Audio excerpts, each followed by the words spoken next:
Hello les girls et bienvenue dans ce tout premier épisode de mon podcast intitulé In Some House Podcast. Alors je me suis pas foulée pour le nom, soyons honnêtes. J'ai littéralement juste repris... Attendez, j'essaye de placer le micro, je suis désolée si ça va faire du bruit. Je sais pas comment on le place, du coup il sera comme ça, j'espère que vous allez bien m'entendre. Je vais peut-être augmenter le son, peut-être que ça va aider avec le fait qu'on m'entendra peut-être un peu mieux. Vu que je serai éloignée parce que j'ai envie de le poser et pas de le tenir tout le temps en fait. Donc voilà, en fait je me suis pas foulée avec le nom dans le sens où c'est le nom de tous mes réseaux In Some House et que franchement je savais pas comment l'appeler d'autre. Si vous entendez du bruit, c'est juste que je suis en train de boire un café si vous regardez pas la caméra parce que si vous n'êtes pas sur Spotify ni sur YouTube, bah vous allez pas voir la caméra. Enfin, j'ai ça, mais s'il faut sur Spotify, je vais pas réussir à mettre la vidéo, donc ça sera que sur YouTube. Mais bon, pour ceux qui me connaissent pas, on sait jamais. Mon prénom c'est Samantha, tout le monde m'appelle Sam, c'est pour ça que voilà. Et j'ai 23 ans. Et enfin, je suis un peu sur les réseaux et tout, je mets des petites vidéos et tout de temps en temps. Et je me suis dit, parce que j'adore parler, genre littéralement j'adore. Quand je suis en train de faire des vocaux à mes copines, c'est un truc de malade, parce que parfois je me rends compte que ça fait 5 minutes que le vocal est on, genre que je suis en train de faire un vocal, sauf que littéralement j'ai toujours pas approché le point que je voulais approcher, et que je suis là en mode, bon bah désolé, il y aura un mode vocal de 5 minutes. Et je me suis dit, en fait, j'aime trop parler de certains sujets et je peux pas forcément beaucoup les développer, etc. Et je me dis, bah pourquoi pas faire un podcast, littéralement, pour développer des sujets. Parce que bah, les vidéos de plus d'une minute, généralement sur les réseaux, bah c'est pas trop ce que les gens recherchent. Alors, ils veulent pas une vidéo de 10 minutes d'une meuf qui est en train de parler. Pour ça, ils vont sur YouTube ou ils vont regarder des podcasts. Enfin, ils sont sur les réseaux, c'est vraiment pour slide. Donc, je me suis dit, bah, why not commencer un podcast, quoi. Au pire des cas, il y aura que 3 épisodes et je vais le terminer, mais c'est pas grave. Franchement, je me suis dit que du fun.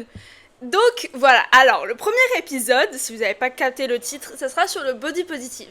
De base, je voulais pas forcément commencer le podcast sur ça, parce que ça fait des mois que je suis en train de penser à ce podcast, que je me dis, est-ce que je me lance pas, j'en parle à personne.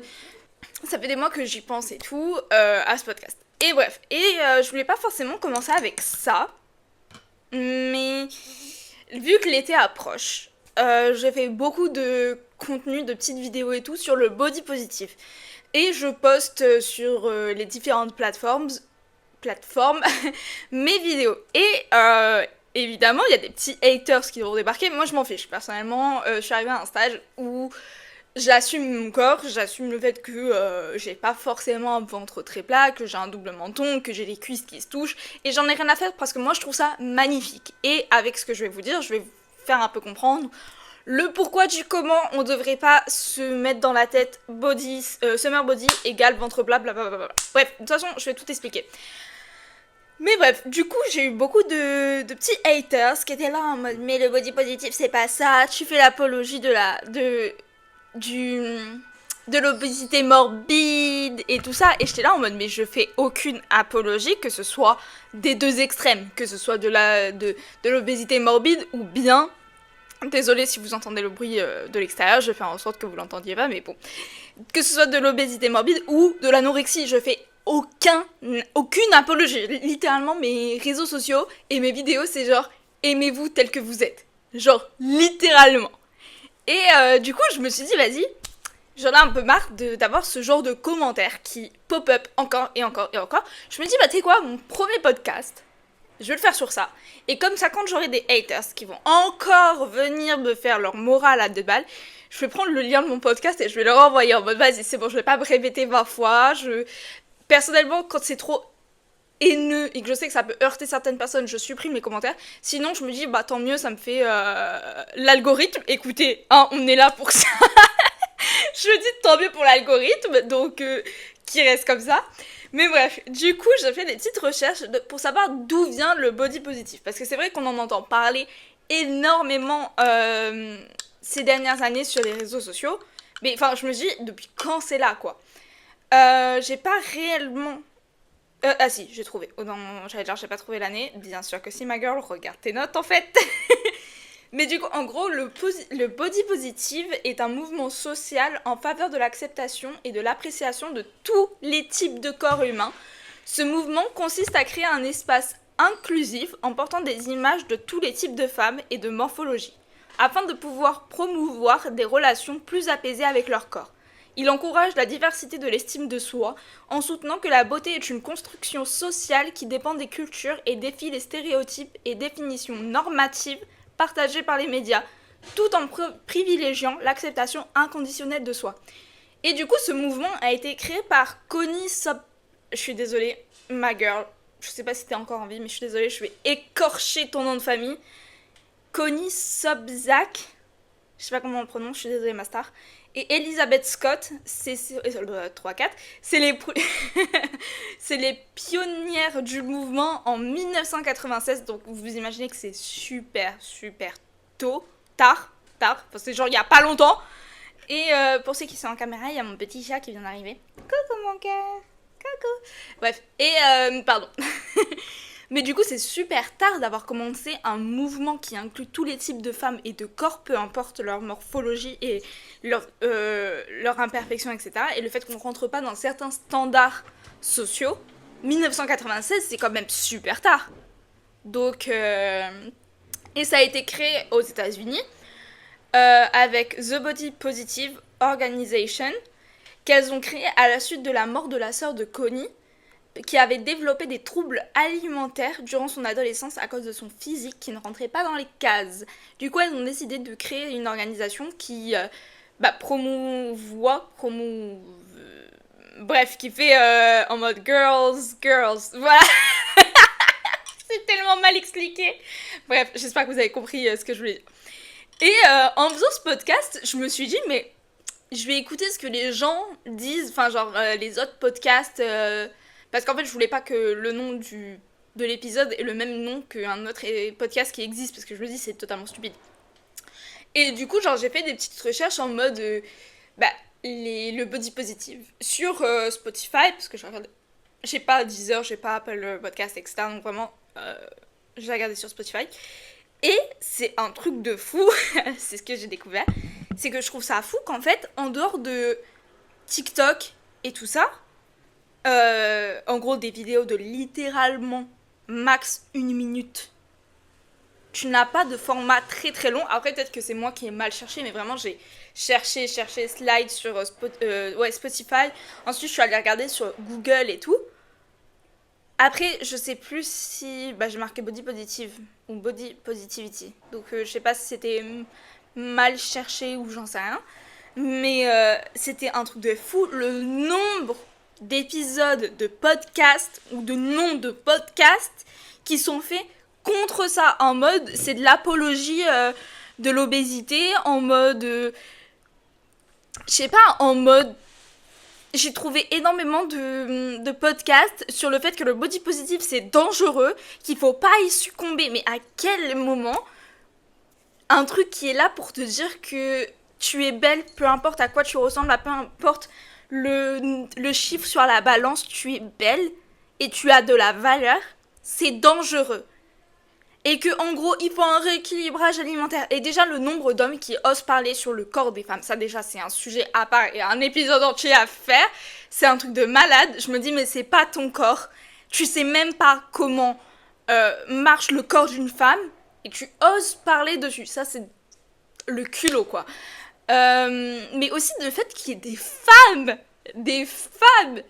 Et je trouve ça fou. Genre de me dire qu'il y ait des femmes qui marquent un but contre leur propre camp. Genre, ma girl, tu n'es pas censée aller à l'encontre des autres girls. Genre, on est censé se soutenir entre nous, genre. Je comprends pas. Mais bref. Et en fait, genre, je remarque parce que là, au moment où je tourne ce podcast, on est le 30 mai. Et genre, je me dis, mais c'est un truc de fou. Le nombre de personnes autour de moi et le nombre de gens en général qui sont là en mode oh my god, l'été il arrive, du coup il faut que je maigrisse. Et qui sont en mode ah non mais je peux pas aller manger un fast food parce qu'il y a l'été qui arrive. Ah non mais faut que je suis pas dispo là, faut que j'aille à la salle ou quoi parce que l'été arrive, il faut que je maigrisse. Ou Et après que l'été est passé, ils sont en mode, ah bah c'est bon, là en fait je peux enfin profiter, je peux enfin manger, etc. Et après ils sont en mode, ah mais faut que je fasse attention, il y a les fêtes de Noël qui arrivent et je vais grave manger, donc faut que je me prive avant parce que les fêtes de Noël vont arriver. Puis après les fêtes c'est en mode, ah mais j'ai trop mangé pendant les fêtes, du coup faut que je me prive. Et en fait c'est un cercle vicieux toute l'année. Et c'est même pas des personnes qui veulent maigrir et aller à la salle parce qu'elles en ont réellement envie, mais c'est juste parce que c'est l'idée sociale et sociétale. Je sais pas si c'est les bons mots, mais c'est pas grave, vous avez compris ce que je voulais dire, vous avez compris le point où je voulais aller. Que genre, le summer body, c'est forcément des grosses fesses, une belle poitrine, un ventre plat, des cuisses qui ne se touchent pas, aucun bras, aucun gras au niveau des bras, aucun double menton. En fait, la meuf parfaite qui est vue par la société. Et je trouve ça fou parce que c'est pas réalisable en fait. Déjà, ça dépend de ta morphologie. Tu ne pourras peut-être jamais atteindre ce point-là. Et si tu l'atteins contre ta morphologie de base, c'est que tu tombes dans des troubles alimentaires parce que tu te prives totalement de manger en fait. Ton corps, il est fait pour ressembler à un certain corps. Tu ne peux pas aller à l'encontre. À part si évidemment ton corps il fait des yo-yo au niveau du poids. Enfin, ça dépend évidemment de ton corps, ça dépend de toi. Mais je veux dire, si c'est ta. Enfin, genre, si t'as des handicaps, que t'as des maladies, que tu prends un traitement, que tu prends la pilule, quoi que ce soit, et que. Par exemple, je vais prendre mon cas à moi. Ça va être plus simple, parce que là, je suis en train de divaguer et je sais même plus où je vais aller. Je vais prendre mon cas à moi. Je dois prendre un médicament qui s'appelle de la quetiapine, et je dois le prendre tous les jours. Ça fait depuis 2023 que je le prends et tout. 2023 2022 2022 Je sais plus, bref, on s'en fiche. Ça fait un moment que je le prends. Et littéralement, ce médicament, il est connu pour faire grossir. Et moi, quand j'ai commencé à le prendre, j'étais déjà... Parce que, pour ceux qui savent pas, j'ai eu 10 ans de troubles alimentaires. Et pendant que je prenais ce médicament, quand je l'ai commencé, j'étais déjà dans des troubles alimentaires.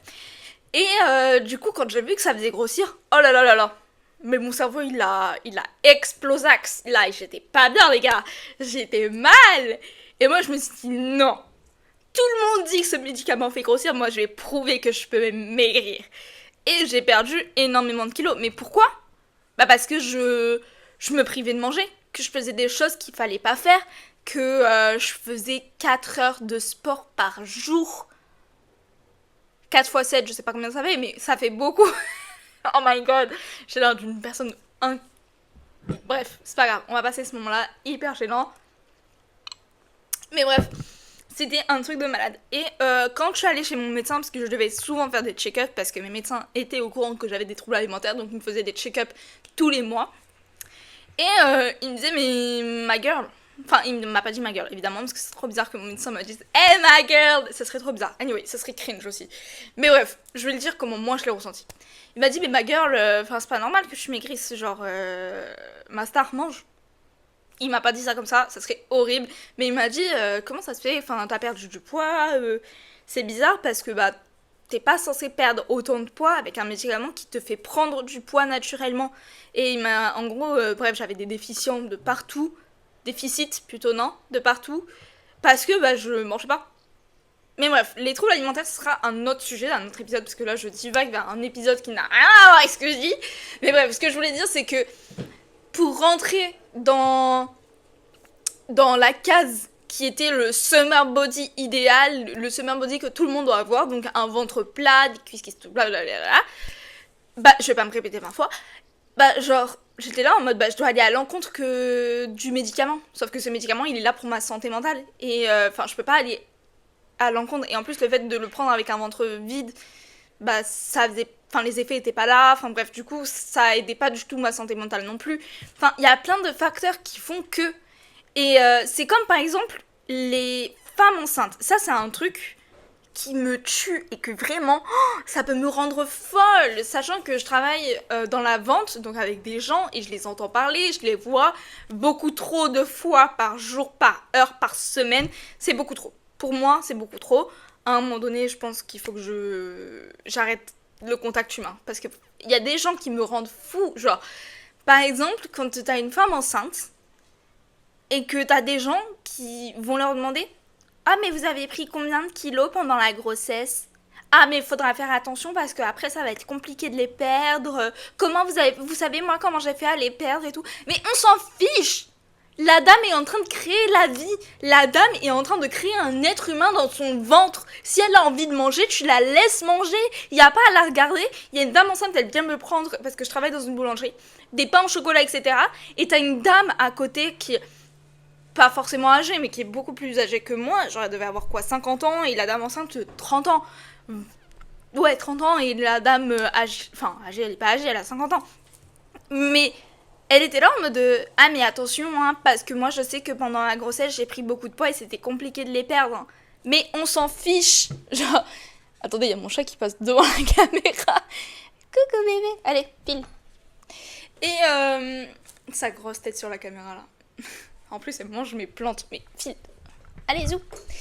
Et mais genre on s'en fiche en fait que toi t'es, enfin je suis tellement désolée pour ces personnes là qui ont dû avoir une pression de leur mari, de leur famille, de perdre du poids parce que tu devais reprendre ton corps idéal et pas montrer que... Enfin, t'as créé la vie et tu as donné la vie.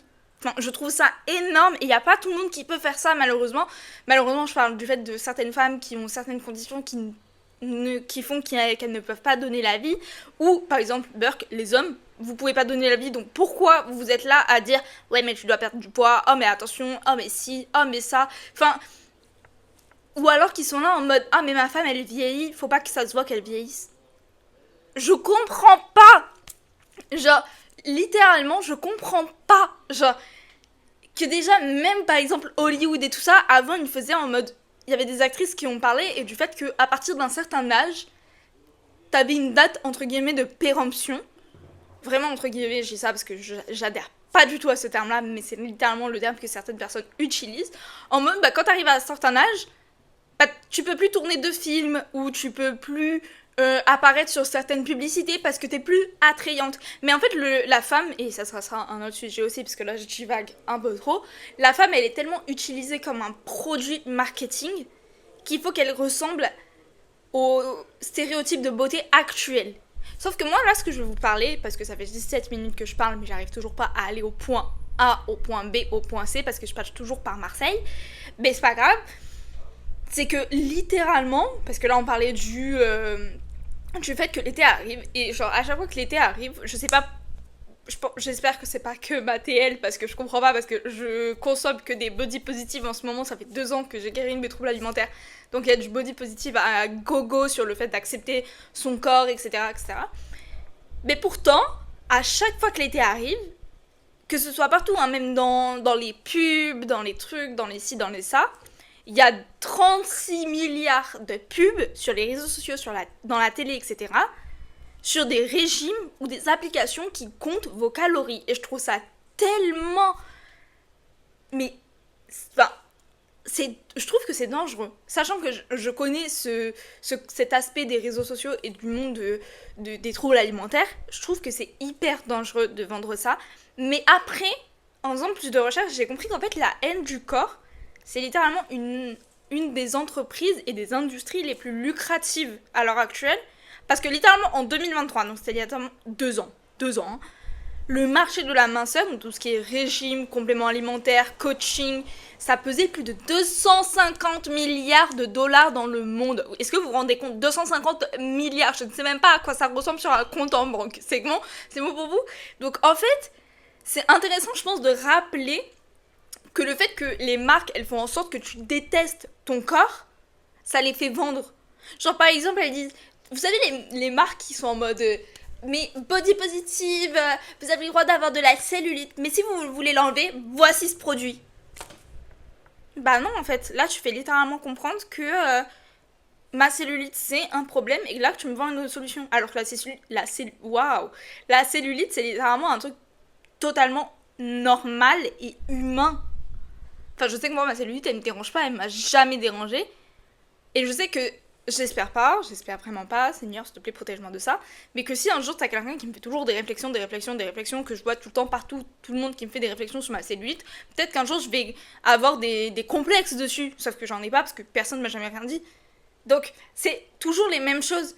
Parce que littéralement, quand quand on pense aux années d'avant, par exemple, je fais des petites recherches parce que je sais que la mode, elle évolue tout le temps et la mode physique aussi, elle évolue tout le temps. Je sais pas si on peut vraiment dire ça comme ça, je pense pas, mais c'est pas grave. Genre, par exemple, pendant la Renaissance, genre, on avait des... Alors, peut-être que je me trompe, on n'est pas sur France Culture, peut-être que c'était pas la Renaissance et que je me suis trompée, mais c'est pas grave. Le but reste le même, ok mes girls. Mais, par exemple, il y avait le corps des femmes qui était représenté avec des bourrelets, parce que ça représentait la fertilité, et que ça représentait la richesse. Et que le ventre plat et être toute fine, ah là là, mais c'était vraiment quelque chose qui était hyper mal vu. Alors qu'aujourd'hui, c'est l'inverse. Tu peux pas aller à la plage en ayant des bourrelets, etc. parce qu'il y a toujours un petit CON, parce que je veux pas dire le mot, qui sera là pour te rappeler le fait que ah mais tu devrais pas manger, ah mais tu ferais nanana, ah mais tu devrais faire un régime, ah mais nanana. On s'en fiche de ton avis, d'accord? On s'en fiche. Laisse-moi profiter de la plage en paix en fait, sans que tu viennes commenter mon corps ou fixer mon corps. Genre c'est un truc de fou. Par exemple, dans les années 30 à 50, il y avait des formes généreuses comme Marilyn Monroe. Genre, Marilyn Monroe, j'ai revu des photos d'elle et des... je vais dire vidéos, mais je suis pas sûre qu'il y avait des vidéos... Enfin, si, il y avait des vidéos à cette époque-là. Oh, heureusement qu'on n'est pas sur France Culture, je me serais fait bannir dès la 1 minute 30, quoi. Là, c'est un truc de malade. Mais bref. Mais par exemple, elle avait des formes généreuses, elle avait les cuisses qui se touchaient, elle avait des bourrelets, elle avait... je vais pas te dire de la merde, donc je vais pas dire un double menton parce que je crois pas qu'elle avait de double menton, je m'en rappelle pas. Mais je me rappelle que je voyais ses cuisses qui se touchaient et des bourrelets. Et pourtant, Marilyn Monroe, encore à l'actuel en 2025, elle est représentée comme une des icônes de la mode, une des icônes de la fashion. Et je sais pas si ça se dit non plus, mais c'est pas grave. Mais, enfin, c'est une icône, Marilyn Monroe. Et pourtant, elle était pas filiforme. Tu vois ce que je veux dire? Et j'ai rien contre les personnes filiformes. Waouh, je vais tellement me faire call out. Épisode 1. Waouh, ça c'est un truc aussi qui m'a fait peur avant de commencer un podcast parce que parfois je dis des choses sans réfléchir et moi je comprends le point où je veux aller, mes proches comprennent le point où je veux aller, mais des gens qui me connaissent pas, ils vont pas comprendre le point où je veux aller et du coup je vais me faire call out et bref. Donc s'il n'y a pas d'épisode après cet épisode là, c'est que je me serais sûrement fait call out. Ah oui, petite parenthèse que j'étais censée faire au tout début mais que je l'ai pas faite parce que j'ai oublié. C'est que je vivrai les épisodes comme... Waouh, ça veut rien dire. Les épisodes viendront comme ils viendront parce que franchement j'ai trop... En fait c'est vraiment in some house dans le sens où on est à la maison, c'est à la bonne franquette, on va pas se prendre la tête. Il y aura pas 36 000 montages, effets sonores, nanana. Non, vraiment pas. J'ai la flemme, j'ai pas envie. Et il y aura un épisode toutes les 2 semaines. Voilà, je pense que j'ai fait le petit point que j'étais censée faire au début mais que j'ai oublié. Mais bref, et du coup je voulais revenir au fait que dans les années... Pareil, on n'est pas sur France Culture, je suis peut-être en train de me tromper dans les dates, mais c'est pas grave. Je crois que dans les années 60-70, c'était les femmes hyper fines et plates, genre avec des poitrines plates, qui étaient genre, oh my god, genre les icônes du body parfait, etc., du corps parfait, etc. Et du coup, je trouve ça fou que la mode, elle change tout le temps et ça me rend folle parce que au fil des siècles et des années, des décennies, ça change tout le temps. Vous vous rappelez en 2010 quand il y a eu la mode des... par exemple, début d'année 2000, c'était vraiment les meufs hyper fines. Mais même, je me disais, mais c'est pas possible en fait d'être fine à ce point sans avoir de troubles alimentaires. En fait, à part si c'est ta morphologie de base, j'ai des copines, c'est leur morphologie de base et c'est ok, tu vois, c'est normal, chacune a une morphologie différente.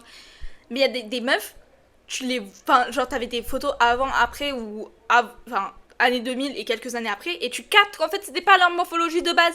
Et enfin, maintenant, on sait que vraiment...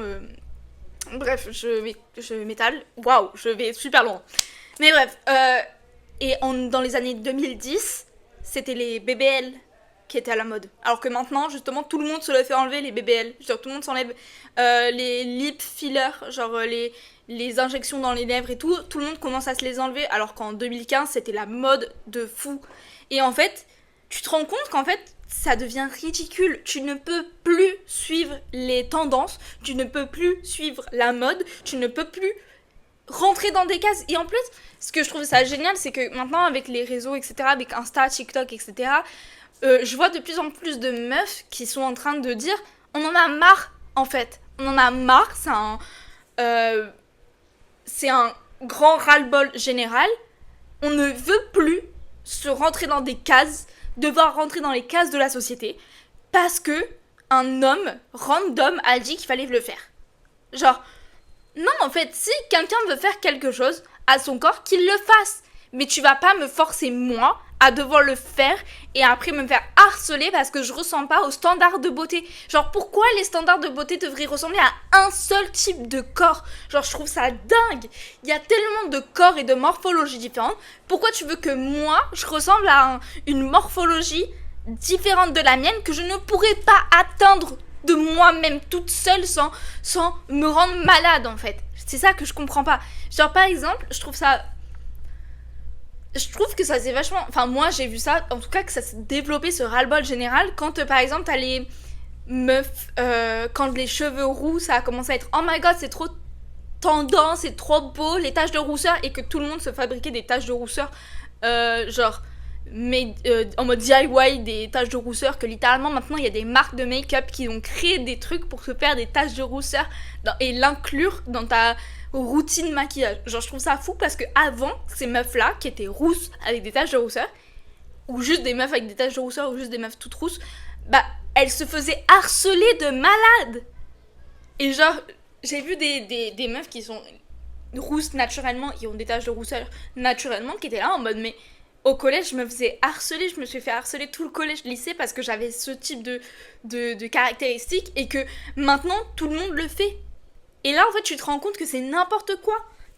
Que tu vas pas pouvoir suivre la mode indéfiniment et qu'en fait, le plus simple, ça serait juste d'apprécier qui tu es, d'apprécier ta morphologie à toi et de juste t'aimer, peu importe à quoi tu ressembles. Genre, pour moi, le body positive, c'est pas... Parce qu'il y a un haters qui m'avait dit sur YouTube, non mais le body positive c'est seulement pour les personnes qui sont handicapées ou qui ont des malformations. Mais ça serait tellement réducteur de dire que, évidemment, c'est fait pour ça, mais c'est hyper réducteur de dire c'est que pour ça. Parce que moi je pense que c'est aussi pour les personnes qui veulent apprendre à aimer leur corps, peu importe à quoi ils ressemblent, peu importe les traumas dans lesquels ils sont passés et que leur corps ressemble à ce qu'il est aujourd'hui, peu importe les troubles alimentaires par lesquels vous êtes passés, peu importe les médicaments que vous prenez qui vous font grossir ou pas grossir, l'environnement dans lequel vous êtes, tous ces petits facteurs qui sont extérieurs à votre morphologie, qui impactent votre corps. En fait, je pense que c'est accepter et aimer son corps avec ses imperfections et pas de se dire ma valeur, elle est par rapport au chiffre de la balance. Tu as de la valeur, peu importe à quoi ton corps il ressemble, tu as de la valeur même si t'as un double menton. Et ça veut pas dire que les gens vont moins t'aimer. Ça veut pas dire que tu vas passer une moins meilleure vie que si t'avais été hyper mince et j'en sais rien en fait. Si t'avais ressemblé à quelqu'un d'autre en fait que toi. Si t'as envie de changer parce que tu en as envie, mais de toi-même, et pas parce que quelqu'un t'a harcelé pour pousser au fait que tu changes, alors fais-le. Mais en fait, c'est ça le body positive, c'est pas dire tu dois rester comme tu es, et si tu veux changer, bah c'est mal, ça veut dire que tu es contre le body positive. Non, si t'as envie de faire du sport, bah fais du sport, ma girl. Si t'as envie de prendre un régime, commence un régime, ma girl. Mais si t'as envie de rester comme tu es, bah tu restes comme tu es. Mais tu fais... En fait, pour moi, le body positive, c'est de choisir qui tu veux être et comment tu veux être sans avoir l'impact et la société sur les épaules. Je sais que c'est plus facile à dire qu'à faire parce que dans la réalité, c'est super compliqué. Mais si t'as envie de changer pour toi, fais-le pour toi. Si t'as envie de rester qui tu es, reste qui tu es. Et toi, de toute façon, peu importe ce que tu choisis, c'est ton choix à toi parce que c'est ton corps et c'est ton choix. Et tout, pour moi, le body positive, c'est aussi mettre tous les corps et toutes les morphologies à la même échelle. Il n'y a pas une personne qui a une morphologie différente qui aura moins de valeur ou qui aura plus de valeur qu'à la tienne parce qu'elle a un ventre plat ou que justement elle en a pas ou qu'elle a une déformation ou quoi que ce soit. Ça veut rien dire en fait. Ta valeur ne dépend pas de ton poids ni d'à quoi ressemble ton corps, d'accord? Et peu importe ce que la société décide de ce qu'est le corps parfait, qui d'ailleurs au fil des siècles fait que changer, donc c'est un peu chiant, mais à chaque fois ça met des types de corps de côté, et moi je suis pas d'accord, parce que je pense que peu importe à quoi tu ressembles, je trouve que t'es parfaite, que t'as pas besoin de changer. Et que, encore une fois, si t'as envie de changer, fais-le. Mais parce que toi, t'en as envie et que toi, tu l'as décidé et pas quelqu'un d'autre. Et je voulais juste revenir avec ça, avec cette petite recherche que j'ai faite. C'est que on a commencé à voir sur les écrans, dans les pubs et dans les magazines, tout ça, la diversité du corps, donc de ne pas voir qu'un seul type de corps. Ça a commencé à apparaître en 2004 et je trouve que c'est super super tard parce que c'était il y a littéralement 20 ans. Et 20 ans c'est très très peu. Et c'était avec Dove, donc big up à Dove. Mais surtout à partir des années 2015, ça s'est vraiment vraiment répandu grâce aux réseaux sociaux. Et 2015 c'était il y a littéralement 10 ans. Donc je trouve ça ça donne entre guillemets pas une excuse parce que ça excuse pas, mais ça explique pourquoi certaines personnes sont encore avec des œillères, comment certaines personnes sont encore beaucoup beaucoup dans le jugement et que ce mouvement n'est pas encore aussi développé que j'aimerais qu'il le soit. Puis en France, en 2017, les photos retouchées, donc les silhouettes qui ont aminci ou grossi telle partie du corps, nanana, dans les pubs, ils doivent obligatoirement être signalés par la mention photographie retouchée. Et ça, c'était qu'en 2017 et c'était il y a moins de 10 ans. Donc, moi, j'y crois au fait qu'on est en train de petit à petit planter des petites graines par-ci par-là et que peut-être que nos enfants, que la future génération, ou peut-être la génération encore d'après, j'en sais rien, j'espère pas que ça va prendre autant de temps, mais ce body positive, le mouvement body positive, il prendra beaucoup plus d'ampleur et que les gens, ils vont commencer à s'aimer et à s'apprécier et qu'il y aura beaucoup moins de harcèlement sur le physique des gens. Déjà que le harcèlement fini, ça serait super déjà, mais bon, un combat après l'autre. Mais que le harcèlement sur le corps change, que la vision du corps de la femme change et tout ça. Donc j'espère que j'ai pu planter ma petite graine. Je sais pas si j'ai vraiment participé, mais je sais pas, au moins il y aura un podcast sur Spotify qui va pas faire le body positif, c'est dangereux, blablabla. Genre non, moi c'est pas du tout ça. Donc voilà, je me dis que peut-être si c'est mon seul épisode qui sortira, ça sera un épisode sur le body positif. Avant l'été, c'est génial. Et voilà, il y aura plein d'épisodes sur le fait d'apprendre à s'aimer, sur... bref, j'ai littéralement une liste à rallonge sur plein de sujets différents qui m'ont touché à un moment donné de ma life et que j'ai marqué dans mes notes en mode... J'ai littéralement un dossier dans mes notes, genre épisode de podcast, idée d'épisode à podcast et genre j'ai plein de listes. Donc voilà. J'espère que ça vous a plu. N'hésitez pas à partager dans vos stories, avec vos amis, parce que moi ça me ferait super plaisir. Si vous avez écouté ce podcast, n'hésitez absolument pas à me le dire, à m'envoyer un petit screen ou n'importe quoi, à me le dire. D'ailleurs, s'il y a des choses que vous n'avez pas aimées, n'hésitez pas à me le dire non plus. Franchement, je le prendrais trop bien qu'il y ait des avis constructifs. N'oubliez pas non plus que l'idée du podcast c'est vraiment que ce soit la bonne franquette parce que c'est vraiment moi qui vous accueille chez moi dans ma maison. J'aurais dû le dire au début de l'épisode mais c'est pas grave. Donc voilà, moi je trouvais ça super cool de tourner un petit podcast avec vous. J'espère que ça vous a plu. Je sais pas trop quoi dire pour terminer donc je pense que c'est assez. Voilà, bisous.